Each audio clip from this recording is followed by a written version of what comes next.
di sini ya. 159 meter di atas permukaan laut ya. Kata kunci permukaan laut ya. Kalau permukaan laut adalah 0. Jadi kalau kita tarik dari permukaan laut 0, kita tarik ke sini, ketinggiannya elevasi gain itu sekitar 100 meter. Jadi makanya di sini ada haridang. Hadirang ya, hadirang. Ada haridang ya. Gitu ya. Ini ada ketemu sebenarnya batu korsi yang dianggap oleh masyarakat, barangkali ini ada kaitan dengan situs budaya, saya juga belum tahu. Jadi barangkali kalau nenek moyang kita kan kalau melihat batuan seperti ini pasti ada sesuatu yang menarik, ya, pasti ada sesuatu yang ditata lah gitu ya. Jadi kalau teman-teman ada pernah ke Gunung Padang ya, kalau ketemu Gunung Padang itu kan kita sudah confirm bahwa itu batuannya ada batuan vulkanik, sebutnya ada kekar kolom. Jadi batuannya in situ, ada di situ. Jadi bukan dibawa dari planet Mars, dibawa ke bumi, bukan seperti itu. Jadi para ahli sudah confirm batuannya di situ. Kemudian apa yang dilakukan oleh masyarakat lama itu ditata, dientep sedemikian rupa. Makanya nanti ada upak-upakan.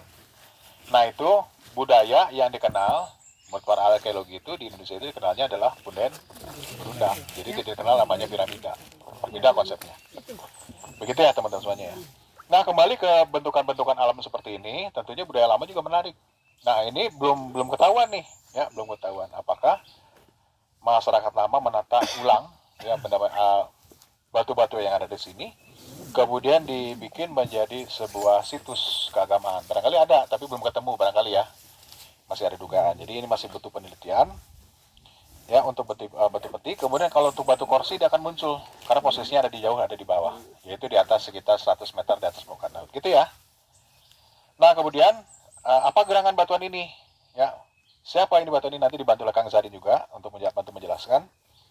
Jadi kita mesti cek, ada namanya lah peta sebaran batuan, namanya lah peta tematik, peta geologi. Ini sudah dibikin, ya yang pembuatnya sekarang jadi tukang jualan ini nih, jualan batu akik, ponari batu akik. Jadi kalau teman-teman berangkat ke daerah mana, daerah Pajajaran, nanti ketemu ada Avia, gemstone, Gem Avia. Jadi batu-batu mulia. Yang bikin peta ini namanya Pamiko Sujatmiko. Ya, tahun 72. Ya, ada yang sudah lahir 72. Saudara emang Tiko. Tacan ya. Saya lagi di PAUD 72. Gitu ya. Nah, Pamiko itu beserta teman-teman itu membuat peta namanya peta geologi. Jadi dia itu melakukan kegiatan survei. Seperti ini kita hari ini jalan-jalan. Ketemu batu, ditanya batunya batu apa, dari mana asalnya. Karena dalam geologi itu, keilmuan geologi ada 3 jenis batuan. Bukan batu baterai, batu ABC, bukan ya. Tapi ada batu, satu kalau hasil kegiatan gunung api, itu sebutnya batuan vulkanik. Kemudian kalau misalnya batuan vulkanik tadi kemudian lapuk, kemudian setelah itu diendapan ulang. Nah itu menjadi batuan sedimen. Batuan vulkanik, batuan sedimen. Yang terakhir ada batuan malihan, metamo. Jadi si batuan tadi, entah itu batuan vulkanik atau batuan sedimen, ya kemudian dipanaskan lagi, didedetkeun deui, ya, disiksa lagi, menjadi keras. Contohnya apa? Kalau kita jalan-jalan ke Citatah, ketemu dengan batunya batu marmer. Batu marmer itu adalah dari batu gamping, kena panas, kena tekanan, dia berubah menjadi batu marmer. Keras. Makanya kalau teman-teman menjadi seorang yang sangat keras itu mesti banyak ditekan ya. Hidup nanti udah susah gitu kan berarti. Udah susah pokoknya ya. Udah eset, bukan duit, bukan darah, pokoknya itu itu akan menjadi keras, akan menjadi kuat gitu ya. Nah kalau sudah kuat meninggal biasanya. Gitu ya, itu batu menapo. Nah ini yang saya pegang hari ini, ini namanya peta geologi lembar Cianjur yang dibikin oleh Pak Sujatmiko tahun 72. Saya potong hanya satu bagian, sebenarnya ke arah Bandung juga ketemu, tapi ini hanya bagian khusus di sekitar Jatiluhur. Nah Pamiko dan kawan-kawan sudah memetakan, ya kan cek tuh ke lapangan ini batu apa, kelompoknya apa. Jadi ketemu namanya lah formasi. Formasi itu berkaitan dengan asal usul batuan, ya jenis batuan sama, ya jenisnya sama, dan termasuk umur batuannya. Gitu ya. Nah dibikin warna, ada yang warna hijau, warna biru, biru muda. Ya, kemudian ada warna merah, bukan dalam bahasa Sunda. Kalau bahasa Sunda biru langit, yang biru hijaunya hijau caunya, hijau langit. Ya, gitu ya. Hijau telur asin. Nah, selain warna-warna ini mewakili dari umur batuan, sebaran batuan, asal usul batuan, dan termasuk ada garis-garis. Nih, garis-garis kelihatan ya. Garis-garisnya apa maksudnya? Ada maksudnya. Jadi berkaitan ini dengan struktur yang berkembang di sini. Kita kan parkir di atas ya, turun ke bawah, betul ya? Kalau naik ke atas. Nah, berarti kita itu dari atas turun ke bawah. Jadi kita itu memotong. Ini ada satu sumbunya itu apa tuh? Barat timur ya. Barat timur sumbunya itu. Kemudian inilah seperti kalau kita ada pernah ke masjid nggak? Sering nginjek karpet masjid, ketekan tuh. Jadinya terlipat. Ini bayangkan dulu itu ada kekuatan besar dari selatan mendorong ke arah utara 7 cm per tahun. Apa yang terjadi? Dia resisten bertahan, akhirnya terkompresi. Ini didorong dari utara selatan didorong, dari selatan ke utara didorong, dari utara dia bertahan, bergerak sedikit relatif. Apa yang terjadi? Akhirnya dia menjadi terlipat. Nah, kita itu tadi itu jalan dari sebuah bukit namanya bukit yang terlipat. Gitu ya. Itu baru kata kunci strukturnya. Nah, kemudian baru kita akan masuk asal usulnya. Ini marganya marga apa? Bataknya Huta Barat, Nasution atau apa? Huta Timur. Ya, Huta Timur ya, atau dari Madura ya? Dari Madura ini. Dari Madura ini. Ya. Dari mana asalnya? Nah, Pak Miko sudah membuat asal usulnya. Kalau tadi kita ketemu 3 batuan vulkanik, batuan sedimen, dan batuan malihan. Ini ketemu namanya batuan sedimen. Ya, satu, udah kata kuncinya ya. Ciri-cirinya apa? Kelihatan tuh, dia berlapis-lapis. Ada beda-beda, halusnya beda. Ada yang lebih kasar, lebih halus, kasar lagi, bolak-balik, ulang-ulang. Nah, diendapkannya di mana? Ini kapan diendapkan? Kalau namanya batuan sedimen, batuan endapan, diendapkan kan? Berarti berasosiasi dengan kondisi lingkungan air. Airnya air apa? Air kelapa? Air apa? Apa air danau ini? Kan belum ada. Ya, sedangkan Pak Miko sudah menentukan umurnya itu sekitar Miosen apa? Miosen tengah ya? Miosen tengah, middle Miosen. Miosen tengah itu sekitar 10 barangkali ya, 15-10 juta tahun yang lalu. 15-10. Ya, 15 sampai 10 juta tahun yang lalu. Saya sudah naik dari PAUD ke TK saat itu. Ya. Jadi umur batuan ini sudah confirm, orang para ahli sudah menyatakan umurnya adalah umur dari 15 sampai 10 juta tahun yang lalu. Gitu ya, asal-usulnya ketemu ya. Satu, batuannya batuan sedimen. Yang keduanya itu adalah batuan umurnya adalah batuan Miosen tengah sekitar 10 sampai 15 juta. Ya. Kemudian pengendapannya itu ada di lingkungan laut. Ya, lingkungan laut. Di mana lautnya? Berarti dulunya ini adalah laut. Pada umur sekitar 10 sampai 15 juta tahun yang lalu diendapkan di laut. Gitu ya. Jenisnya apa kalau diendapkan di laut? Contohnya nanti makanya ketemu berlapis tuh. Ini kan berlapis-lapis, aneka kasar, halus segala macam. Gitu ya, teman-teman semuanya ya. Ketemu ya. Aneka rasa. Bukan aneka rasa. Nah, Pak Miko menyebutkan di sini ternyata ada 3 formasi, ada MDL, ada MDM, ada MDQ. Formasi Jatiluhur anggota Batu Gamping, ada gampingnya nih. Ya. Kemudian ketemu lagi formasi Jatiluhur anggota Napal dan Batu Pasir. Kuarsa, ada kuarsanya tuh. Gitu ya. Dan terakhir adalah MDQ, formasi Jatiluhur anggota Batu Pasir Kuarsa. Barangnya ini, barangnya ini, ya. Itu ya. Kemudian kalau ini misalnya teman-teman tidak percaya, saya tidak percaya kalau itu diendapkan di laut. Berarti mesti tarik lagi ke belakang. Susah kan ya? Namanya ada namanya keilmuannya sebenarnya geodinamika. Lihat lagi ke belakang. Maka di umur sampai ratusan juta tahun lalu. Nah, ada satu cara pembuktiannya, tekniknya ada. Kalau ini memang berasosiasi dengan diendapkan pada saat kondisi laut. Gitu ya. Jadi semua itu ketika diendapkan tuh semuanya horizontal semua. Lempung dulu datang pasir, lempung lagi datang. Karena menandakan bahwa laut itu saat itu tenang. Ya, gunakan kondisinya lautnya laut dalam. Seberapa dalam? Ya, kalau hati kan susah diukur ya, kalau laut bisa diukur lah gitu ya. Ya. Kalau misalnya laut itu kedalaman antara abisal ya? Abisal Abisal sampai itu 100. Batial. Abisal sampai Abisal berapa? 100 ya? Di atas. Dari 100 sampai ribuan tuh, 1000 meter tuh, 1 kilo tuh. Ribuan. Turun, mengendap kan kondisi lautnya tenang. 100 tuh masih litoral kan? Oh, litoral ya. Mengendap, tenang. Nah, seiring waktu akhirnya menjadi keras, menjadi batu karena di bawah dipanaskan, di atas akan menjadi batu. 5 sampai berapa? 10 sampai 15 juta yang lalu. Ketemu ya? Oke, jadi ketemu barangnya ini asal usulnya.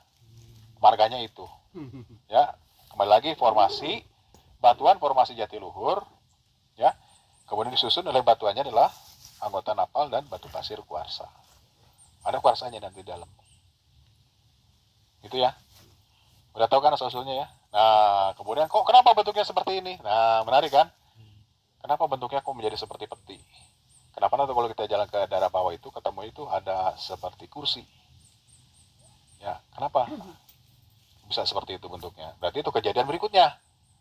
Ketika sudah diendapkan, berlapis-lapis, dan jenis kemudian ditekan menjadi batu, kemudian itu tersingkap di permukaan bumi.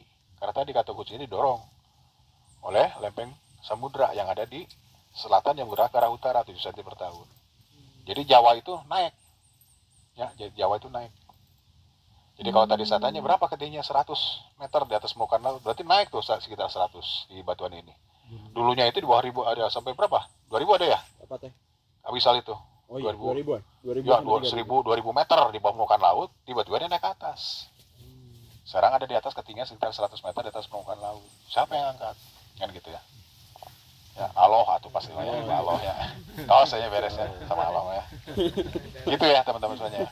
Nah, kenapa batuan ini seperti ini? Ya. Nih, ini posisi kita di sini ya. Nih, di sini. Ini Cirata, ini Cirata di sini. Kita di atas ini, ya. Kemudian, nah ini yang untuk menjawab nanti mana ini nih. Kelihatan nggak teman-teman? Nggak. Ini mendekat tuh. Nih, dulunya begini ya. Nih batunya seperti ini ya. Ini berlapis-lapis kan ada napal, ada kuarsa, ada batu pasir segala macam. Nah, sering waktu terjadi namanya pelapukan. Ya, kelihatan ya, ada tadi pelapukan. Ini pelapuk nih. Kemudian belah-belah, ada deformasi. Akhirnya masing-masing punya persegmen-segmen. Jadi kotak-kotak.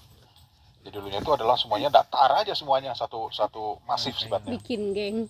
Kemudian sering waktu akhirnya dibelah karena ada panas, ya, ada dingin, oleh air, oleh angin, jadi berubah menjadi bentuknya menjadi kotak-kotak seperti ini. Jadi seperti retakan lah. Nah, yang menjadi menarik retakannya itu memanjang seperti ini tuh.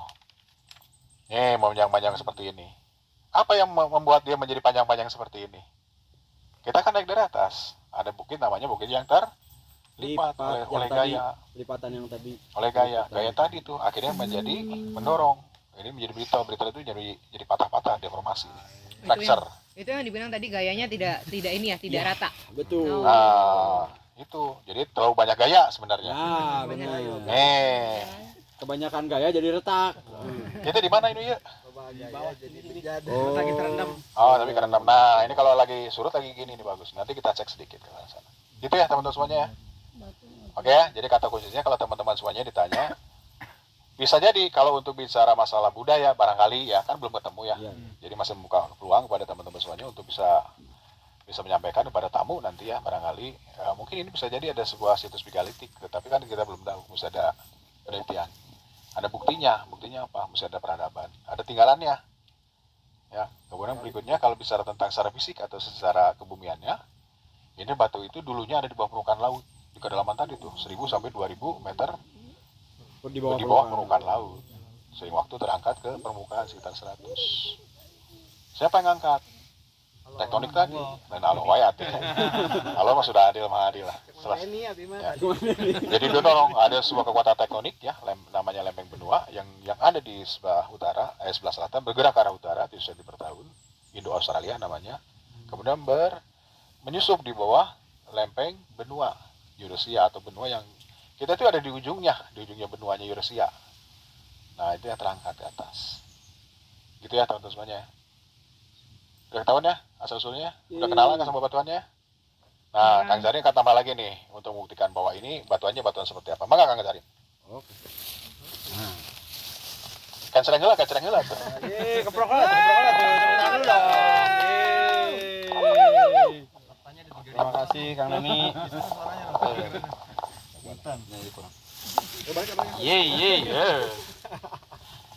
Jadi kalau aku pribadi interpretasi setelah dari dijelaskan sama Kang Denny mengenai proses-prosesnya, terus kemudian bagaimana batuan ini terbentuk dan segala macam. Kalau aku pribadi nggak cukup pesimis sebenarnya dengan adanya tinggalan budaya di sini, karena sampai sekarang juga belum ada yang menemukan tinggalan budayanya ya, terutama tolong digarisbawahi tinggalan budayanya gitu. Kalau tinggalan budayanya mungkin ada, cuma belum ketemu. Tapi aku sih cukup pesimis. Kenapa? Karena sebenarnya batuan ini sangat bisa terjadi akibat proses alami. Proses alaminya apa? Yang tadi itu ada deformasi, karena ini memang batuan perbukitan yang terbentuk akibat lipatan yang tadi, lipatan bumi yang melipat gitu. Dan itu tuh membuat batuan-batuan di permukaannya itu nggak sekuat batuan di dalamnya. Kadang-kadang gini, batuan di dalamnya itu dia bisa ngelipet tuh, nggak sekeras batuan di luar. Cukup inilah kayak playdoh malam gitu, kayak playdoh gitu, cukup malleable, bisa Dibentuk. agak bisa dibentuk gitu. Tapi di atasnya ternyata dia udah getas, udah brittle, udah mudah patah gitu. Kayak karet gitu. Udah udah kena panas, kena itu ya, udah karet tua gitu. Kan kalau lama-lama karet juga hilang ya elastisnya kan, patah. Nah, kurang lebih atasnya juga sama kayak gitu, karena dia kena matahari, kena hujan, kena air, kena can aya meureun polusi mah 15 juta tahun kamari mah can aya meureun polusinya. Polisi. Duka eta mah.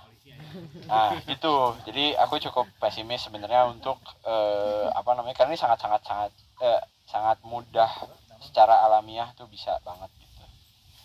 Nah, salah satu cara untuk membuktikan bahwa ini tuh memang diendapkan di bawah laut adalah mencari kandungan kapur. Kenapa kapur? Karena kapur itu hanya bisa diproduksi oleh karang. Lain karang giginya, lain karang tompel juga bukan. Karang nini. Bukan karang nini juga. Karang itu batuan karang, terumbu karang. Terumbu karang, terus kemudian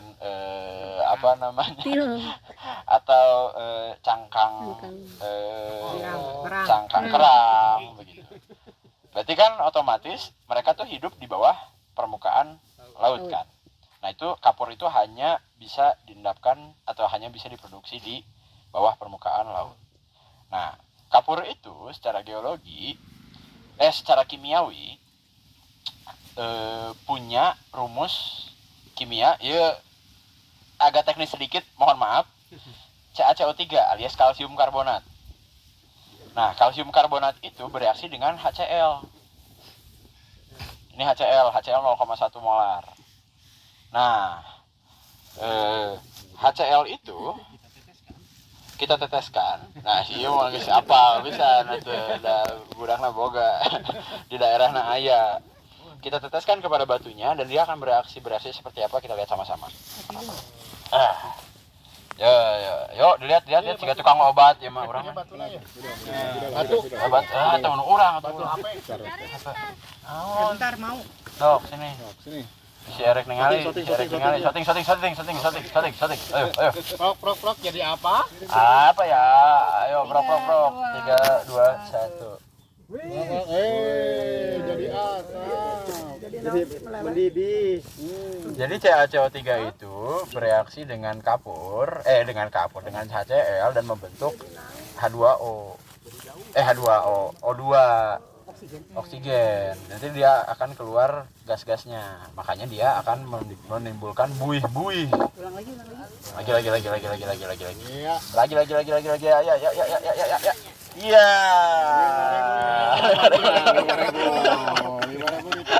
Jika tukang obat.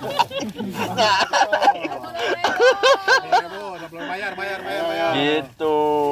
Jadi ini bereaksi. Jadi udah sehingga bisalah ditentukan di lapangan bahwa ini memang diendapkan di bawah permukaan laut. Kapan? Alungan kencelengna. Mayar alungan kencelengna. Bentuknya kayak gimana ngebentuk batu? nggak bentuk batunya bisa dari sungai. Hancur. Enggak. Setelah dia Oh enggak, sama aja. Itu mah ini mah pembuktian aja bahwa dia punya kandungan punya kandungan Kalsium karbonat. kapur. Kalau nggak ada kapurnya gimana? Kalau nggak ada kapurnya nggak ada Reaksi. nggak ada reaksi. Air aja Air aja netes. Kayak air biasa gitu.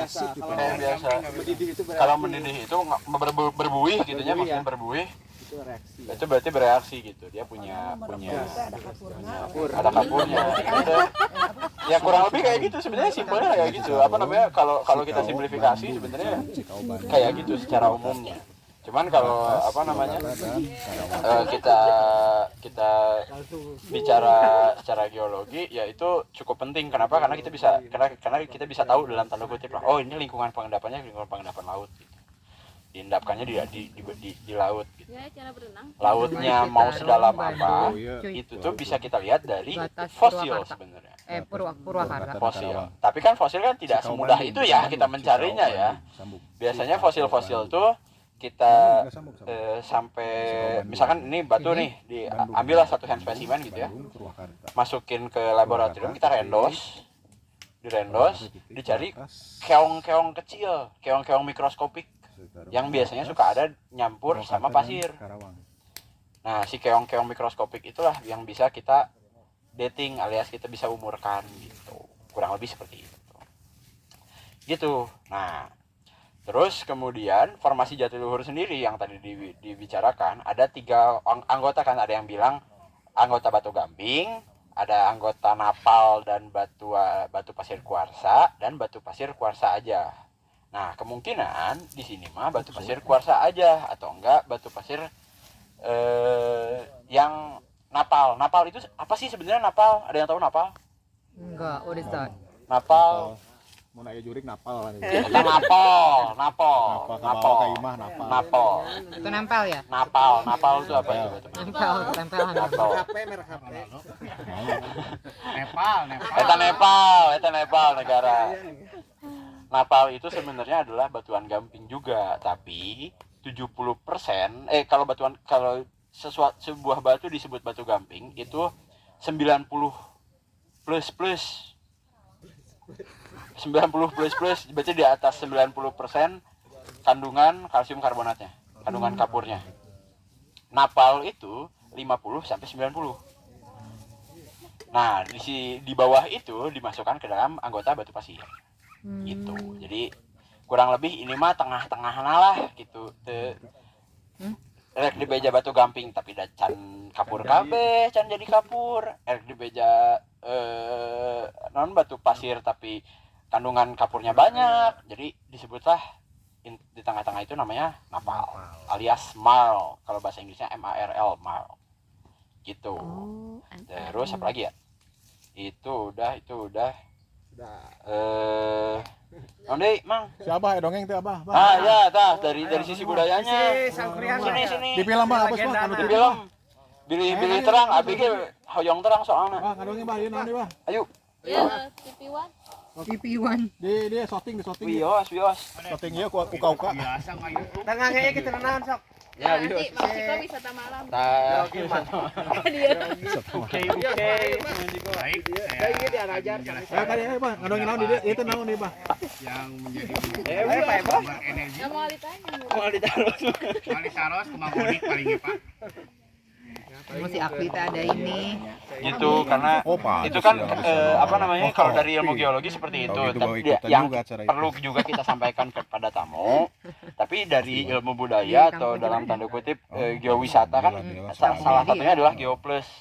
Geoplus itu adalah uniqueness dari sebuah tempat. Nah, budaya dan sosial, lalu kemudian temuan artefak, lalu kemudian peninggalan budaya zaman lampau itu masuk ke dalam geoplas itu.